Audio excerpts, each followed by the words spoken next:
महात्मा बसवेश्वर जयंतीनिमित्त श्री पालखी सोहळा संपन्न. जगद्गुरू महात्मा बसवेश्वर जयंतीनिमित्त उत्साहात श्री पालखी सोहळ्याचे आयोजन करण्यात आले. या वर्षीच्या पालखी सोहळ्यात किशोर पाटील व त्यांच्या कुटुंबियांना मानाचा मान देण्यात आला.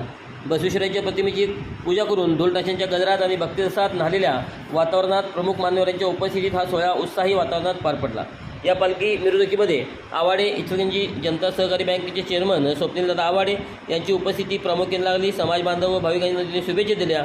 यावेळी वीरशैव उत्कर्ष मंडळ अध्यक्ष गजानन सुलतापुरे, उपाध्यक्ष बाबासाहेब पाटील, प्रकाश दत्तवाडे, नंदू पाटील, कल्लाप्पा नावडे, इचलकरंजी जनता सहकारी बँकेचे संचालक श्रीशैल कित्तुरे, युवराज माई, अमित गाताडे, निंगराज कित्तुरे, शार्दूल शेटे, कलगोंडा पाटील, सुशांत मृदुळे, श्रीकांत पाटील, ॲडव्होकेट बी ए देसाई, चंद्रकांत माई, महादेव कुंभार, सोमनाथ पाटील, शिवम पाटील, रवींद्र माळकर, सुभाष पाटील यांच्यासह इतर मान्यवर व समाज बांधव या ठिकाणी मोठ्या संख्येने उपस्थित होते.